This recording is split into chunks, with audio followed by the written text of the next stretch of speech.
कहते हैं जब प्यार का नशा इंसान को चढ़ता है तो फिर वो उम्र नहीं देखता है और ना ही जगह देखता है और वो किसी भी हद तक जाने के लिए तैयार होता है। ऐसा ही मामला एक निकल करके सामने आता है कि एक व्यक्ति अपनी प्रेमिका से मिलता है तो फिर वो कुछ ऐसा कर गुजरती है जिसको लोग जब जानते हैं और जब ये बात हॉस्पिटल से दूसरे हॉस्पिटल में पहुंचती है तो सभी लोग परेशान रह जाते हैं और डॉक्टर भी हैरान रह जाते हैं। एक व्यक्ति को कुछ ऐसी जगहों पे 9 टाँके लगाने पड़ते हैं जिस वजह से दुनिया ही नहीं बल्कि इस देश का एक-एक इंसान जब इस बात को जब सुना तो सभी लोग हैरान रह जाते हैं, सभी लोग परेशान रह जाते हैं। क्या था पूरा मामला ये आपको हम पूरे विस्तार समझाएँगे। चलिए कहानी की शुरुआत करते हैं। नमस्कार, मैं हूँ अविनाश और आप देख रहे हैं इसके वारदात तक। दरअसल आज की जो सच्ची घटना है वो महाराष्ट्र मुंबई की है। घटना की शुरुआत पर उससे पहले जितने भी हमारे दोस्त, जितने भी हमारे मित्र नए चैनल पे जुड़े हुए हैं, तो चैनल को सब्सक्राइब कर लें और डेली हमारी वीडियो आती है शाम को और आप हमारी वीडियो को देखा करें और चैनल को सब्सक्राइब कर लें। दरअसल मुंबई महाराष्ट्र का एक थाना लगता है सांता क्रूज और इसी का एक इलाका लगता है ये कालिका नाथ। इसी कालिका नाथ कॉलोनी में एक परिवार रहता है जिस परिवार का जो मुखिया होता है जिसका नाम होता है जोगिंदर महतो। जोगिंदर महतो की जो उम्र है वो लगभग 44 साल के करीब होती है। वो एक फैक्ट्री में काम किया करता था। उसकी पत्नी जिसका नाम होता है रंभा देवी, उसकी एक बेटी होती है, यानी कि 3 ही लोगों का परिवार होता है और किसी भी प्रकार की जोगिंदर महतो को दिक्कत नहीं थी, ना ही किसी प्रकार की समस्या थी। वो अपने जीवन में काफ़ी खुश था क्योंकि फैक्ट्री में काम करता, बदले में उसे लगभग 35 से 38 हज़ार रुपये मिल जाया करते थे, जिससे वो अपने घर का, अपनी बीवी का, अपने बच्चों का जो सारा शौक है वो पूरा कर लिया करता था। किसी भी दिक्कत बात की नहीं होती है। धीरे-धीरे लड़की भी बड़ी हो रही थी, उसके पढ़ाई के जो खर्चे हैं वो भी आ रहा था। लेकिन किसी भी प्रकार की दिक्कत नहीं थी, मामला सब कुछ सही चल रहा था। लेकिन कहते हैं कि जब नज़रें लड़ती हैं तो फिर घटनाएँ भी होती हैं।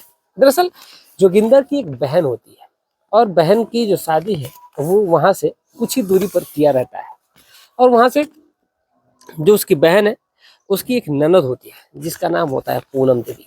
पूनम की शादी नहीं हुई रहती है और पूनम देखने में बेहद खूबसूरत, बेहद जवान। और जब उसको पूनम को ये जोगिंदर महतो देखता है, उसकी जब नज़रें लड़ती है तो फिर वो कहीं न कहीं पूनम को दिल दे बैठता है और वो सोचता है कि अगर ये मेरे प्यार के झांसे में अगर आ जाती है तो फिर मज़ा ही आ जाए। ये सोच करके वो पूनम से बातचीत करने का प्रयास करने लगता है और फिर वो सोचता है कि क्यों ना इसको अपने झांसे में लिया जाए और इसीलिए वो पूनम से बातचीत करता है और बातचीत करने के बाद उससे कहता है कि वो उसको बहुत चाहता है और बहुत समय से चाहता है, बस उसकी हिम्मत नहीं हो पा रही थी कि वो कह पाए। अब पूनम जैसे ये बात सुनती है तो वो कहती है कि अगर आप मुझे चाहते हैं तो क्या आप अपनी उम्र नहीं देख रहे हैं? यानी कि उम्र की जो बात है वो पूनम करती है। दरअसल जोगिंदर महतो की उम्र 44 साल प्लस थी और यही जो पूनम है इसकी उम्र महज अभी 23-24 साल के बीच की थी। लेकिन जोगिंदर महतो जब चिकनी-चुपड़ी बातें करता है और उसकी बातों के बहकावे में जो पूनम है वो आ जाती है और कहीं न कहीं जोगिंदर और पूनम की बातचीत होने लगती है। इन दोनों के बीच में कहीं न कहीं नज़दीकियाँ बढ़ने लगती हैं और धीरे-धीरे इन दोनों के बीच में अब आए दिन संबंध बनने लगते हैं। जोगिंदर महतो को जब भी मौका मिलता, पूनम को जब भी मौका मिलता, ये दोनों कभी पूनम के घर में तो कभी होटल में तो कभी रेस्टोरेंट में अलग-अलग जगहों पे मुलाकात कर लिया करते थे। यानी कि जब भी जैसे भी इन लोगों को जब समय मिलता था तो ये सभी लोग एक दूसरे की बाहों में, एक दूसरे की आगोश में खो जाया करते थे। वक्त धीरे धीरे आगे बढ़ता है। अब जो पूनम है उसकी भी उम्र हो चली थी शादी के लिए और इसीलिए जोगिंदर महतो भी पूनम के पिता की मदद करने लगता है शादी कराने के लिए और अपने ही घर से लगभग 3 किलोमीटर की दूरी पर एक लड़का बताता है और फिर वहीं पर पूनम की भी शादी करवा देता है। पूनम की जब शादी होती है तो पूनम भी अपने ससुराल में जाती है तो बहुत ही तमाम अरमान तमाम खुशियाँ लेकर के वो जाती है और सब कुछ इनके जीवन में अब सही रहता है। लेकिन जो पूनम है उसका भी पति किस्मत देखिए कि वो भी एक फैक्ट्री में काम किया करता था, उसकी भी पेमेंट अच्छी खासी थी। उसने भी अपनी पत्नी को किसी भी प्रकार का प्रेम, पैसा देने में कोई भी कसर नहीं छोड़ी थी। सब कुछ इनके जीवन में सही चल रहा था, किसी भी प्रकार की कोई भी दिक्कत की बात नहीं होती है। दरअसल अब जब भी इनको मौका मिलता ये मिल लिया करते थे। लेकिन एक चीज़ मैं आपको बताना चाहता हूँ, जैसे जब शादी होती है, जब पूनम अपने ससुराल जाती है, तो फिर इधर जो जोगिंदर है, वो कहीं न कहीं अब पूनम से नज़दीकियाँ बढ़ाने लगता है, पूनम से उसके पास जाने की ज़िद करने लगता है। लेकिन पूनम धीरे-धीरे कहीं न कहीं उससे किनारा कसने का प्रयास कर रही थी, ताकि वो उसके नज़दीक न जाए, उससे दूरी बनाए रखे। लेकिन अब आखिर होनी को कौन टाल सकता, और इसीलिए पूनम के वो करीब जाने लगता है। धीरे-धीरे जब वक़्त और आगे बढ़ता है, पूनम अब जब भी मौका मिलता, चाहे जब उसका पति जब फैक्ट्री चला जाया करता था, तो पूनम जोगिंदर को बुला लिया करती थी। तो कभी जोगिंदर पूनम के घर में, तो कभी पूनम खेत में या फिर खलिहान में, जहाँ भी मौका मिलता था, पूनम और जोगिंदर एक दूसरे की बाहों में खो जाया करते थे, एक दूसरे के साथ शारीरिक संबंध बना लिया करते थे। लेकिन धीरे-धीरे जब वक़्त और आगे बढ़ता है, तो एक दिन की बात है, यानी कि जो पूनम है, जोगिंदर से अब कहीं न कहीं, जब एक बात आपको पता है कि जब एक व्यक्ति जब 2 लोगों से प्रेम करेगा, तो फिर कहीं न कहीं एक से दूरी तो हो ही जाएगी, और इसी क्रम में जो पूनम है, वो अब जोगिंदर की तरफ उसका झुकाव ज़्यादा था, उसका लगाव ज़्यादा था। तो फिर वो अपने पति से कम संबंध बना पाती थी, कम उससे संपर्क रख पाती थी। वो उससे दूरी ही बना करके रखती थी, ताकि जब वो उससे झगड़ा कर लेगी, तो फिर वो उसका पति उसके पास नहीं आएगा, तो फिर वो जोगिंदर के पास ही जाएगी। ये सोच करके जो पूनम है, वो जोगिंदर के पास, जोगिंदर की बाहों में, जोगिंदर के आगोश में खोई रहना चाहती थी। और नौबत एक दिन ये आ जाती है कि जो पूनम है, वो ये कह देती है कि अब वो अपने पति के साथ नहीं रहेगी, बल्कि वो जोगिंदर के साथ ही रहना चाहती है। अब जोगिंदर पूनम को समझाता है और कहता है कि नहीं देखो, ऐसा करना बहुत ही ज़्यादा गलत हो जाएगा। मैं तुम्हारे साथ नहीं रह सकता, क्योंकि मेरी बेटी है एक, मैं शादीशुदा हूँ। तो पूनम उसको कहती है कि जब तुम मुझसे शादी किए थे, तो क्या तब तुमको यकीन नहीं था, तब तुमको ये पता नहीं था कि तुम इस प्रकार का काम कर रहे हो मेरे साथ, तो आखिर झेलेगा कौन? जब पूनम काफ़ी दबाव बनाने लगती है, तो फिर जो जोगिंदर है, अब वो सोचता है कि आखिर वो करे तो करे क्या? इसीलिए फिर वहाँ से वो सीधा भागता है और भाग करके बिहार चला जाता है। बिहार चला जाता है, और लगभग 6 महीने का वक़्त गुज़ारता है, और वहीं से अपनी पत्नी को, अपनी बेटी को पैसे भेजा करता था, और वो क्या था कि उसको कंपनी के किसी काम से बाहर जाना है, और वो चला गया था। लेकिन आखिर वो कब तक भागता? अब इधर जब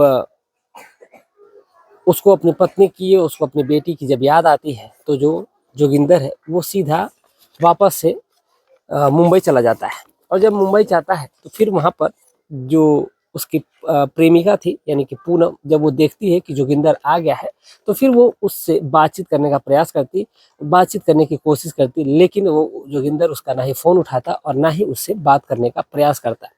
लेकिन जब जोगिंदर के फ़ोन पे बार-बार जब फ़ोन आता है कंचन का, यानी कि मैं बात कर रहा हूँ 31 दिसंबर की, 31 दिसंबर को जब बार-बार फ़ोन आ रहा था, तो जोगिंदर सोचता है कि क्यों ना लास्ट आज दिन है साल का, तो चलो बात कर ही लेता हूँ, क्या ही जाता है। अब जोगिंदर जैसे ही फ़ोन उठाता है, कंचन उससे बातचीत करने लगती है, और कहती है कि चलो जो हुआ सो हुआ, मुझे तुमसे कोई वास्ता भी नहीं रखना, लेकिन साल का आखिरी दिन है, तो क्या हम दोनों एक बार मिल सकते हैं? जोगिंदर कहता है कि नहीं, अब चाहे कुछ भी हो जाएगा, हम दोनों के बीच में ना ही कोई संबंध बनेगा, और ना ही हम दोनों कभी मुलाकात करेंगे। तुम अपने जीवन में आगे बढ़ो, मैं भी अपने जीवन में आगे बढ़ना चाहता हूँ। अब हम दोनों के बीच में जो था, वो सब कुछ खत्म हो चुका है। लेकिन जो कंचन है, वो कहती है कि ठीक है, ये साल आखिरी है, और इसके बाद अगला साल आ जाएगा, यानी साल 2026 आ जाएगा, और फिर साल 2026 से तुम अपने जीवन की नई शुरुआत कर लेना, और मैं अपने जीवन की नई शुरुआत कर लूँगी। लेकिन मैं चाहती हूँ कि साल की जब शुरुआत करूँ, उससे पहले मैं तुमको अपने हाथों से बनी हुई मिठाई खिलाना चाहती हूँ। तो क्या तुम, इतना भी हक नहीं मेरा है कि तुम आकर के मेरे घर मिठाई खा सको? अब तमाम चिकनी-चुपड़ी जब बातें बताती है, पूनम कहती है, तो फिर जोगिंदर का भी मन जो है वो पसीज जाता है, और वो कहता है कि चलो ठीक है, और फिर उससे वो मिलने का वादा कर लेता है, और कहता है कि चलो ठीक है, जब तुम्हारा पति चला जाएगा, तो फिर मैं आ जाऊँगा। ये कह करके रात के जब 11 बजते हैं, तो कंचन का जो पति है, वो चला गया रहता है कंपनी में, और जब कंपनी जाता है, रात को लगभग 11:30 बजे करीब जोगिंदर उसके घर में पहुँचता है, और फिर वहाँ पर वो दोनों बातचीत करने लगते हैं। बातचीत करने के दरमियान अब जोगिंदर और जो पूनम है, इन दोनों के बीच में ना चाहते हुए भी अनैतिक रिश्ते कायम होते हैं, यानी कि शारीरिक संबंध बनते हैं, और फिर दोनों एक दूसरे की बाहों में, एक दूसरे के आगोश में खोए रहते हैं, वहीं पर बैठे रहते हैं, लेटे रहते हैं। कुछ समय बीतता है, और बीतने के बाद जो पूनम है, वो ये कह लें कि पूनम भी बिना कपड़ों के थी और जोगिंदर भी था वो बिना कपड़ों के था। दोनों लेटे हुए थे क्योंकि उनके पास पूरा रात पड़ा हुआ था और शायद इसी वजह से दोनों बिल्कुल बिना कपड़ों के निर्वस्त्र वहीं पे पड़े हुए थे। इतने में पूनम जो है वो जाती है किचन में और वहाँ से एक सेब और एक चाकू लेकर के आती है। अब जैसे ही वो लाती है तो जोगिंदर कहता है कि आखिर ये चाकू का क्या काम है। तो वो कहता है, पूनम कहती है कि सेब खाना है तो चलो तुम भी खा लो, मैं भी खा लेती हूँ। जोगिंदर कहता है कि नहीं, तुम ही खाओ, मैं ऐसे ही ठीक हूँ, मैं सर्दियों में नहीं खाऊंगा। पूनम उसके कमर के पास बैठ करके और वो चाकू से सेब को काटती है और काटने के दरमियान ही जोर से एक बार उसके गुप्तांग पे कर देती है जोगिंदर के। अब जैसे ही जोगिंदर के गुप्तांग पे वार करती है तुरंत जोगिंदर हाथ से पकड़ करके बैठ जाता है। कहता है तुमने ये क्या किया।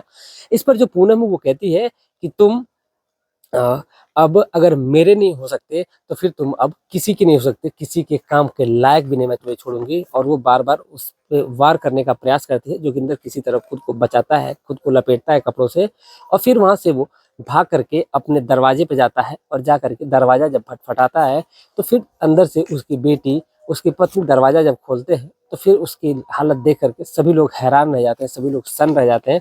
फिर उसको जल्दी से नज़दीकी जो हॉस्पिटल एक होता है, वीएन देसाई करके हॉस्पिटल होता है, उसमें उसको ले जा करके एडमिट कराया जाता है। लेकिन जो वहाँ से उसके जो डॉक्टर हैं कुछ समय बाद उसको रेफर कर देते हैं और कहते हैं कि साई हॉस्पिटल में चले जाओ, वहीं पर इनका इलाज हो पाएगा। और फिर उसको साई हॉस्पिटल में लेकर के जाया जाता है और वहाँ पर डॉक्टर इलाज शुरू कर देते हैं। फिर जब पूछते हैं कि आखिर ये हुआ कैसे, तो फिर जो ये जोगिंदर है वो बताता है सारा मामला। तो इस पर जो डॉक्टर है वो कहते हैं कि ये तो पुलिस केस है और तुरंत नज़दीकी थाने में फ़ोन किया जाता है। मौके पर पुलिस आती है। जोगिंदर सारी बातों को बताता है और ये बताता है कि उसके साथ कैसे, कब और क्यों, क्या हुआ, ये सारी चीज़ों का वो जवाब दे देता है।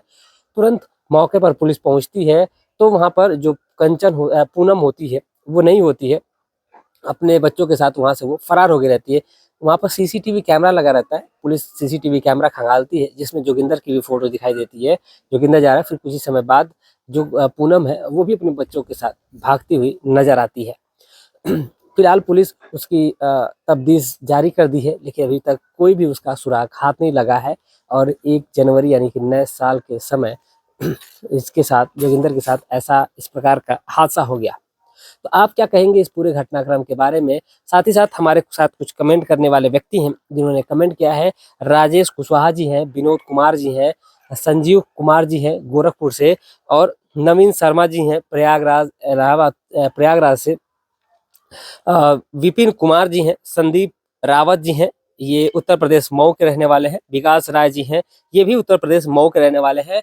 संदीप चौहान जी हैं, ये वाराणसी से हैं, यानी कि वाराणसी में ये कोई जगह लगती है वहीं से हैं। और रंभा सिंह जी हैं, ये बनारस के जो घाट है उसी के घाट से कहीं से मैसेज किए हैं। अपने ये बस लिखा है कि काशी विश्वनाथ घाट से लिखा है इन्होंने। तो आप सभी लोगों का तहे दिल से शुक्रिया। और तमाम और भी जितने हमारे साथ नए दर्शक जुड़ रहे हैं वो चैनल को सब्सक्राइब करें, वीडियो को लाइक करें और अपने दोस्तों, अपने रिश्तेदारों तक कहानी को शेयर करें। मिलते हैं और सच्ची घटना के साथ शाम 7 बजे। तब तक के लिए जय हिंद, जय भारत।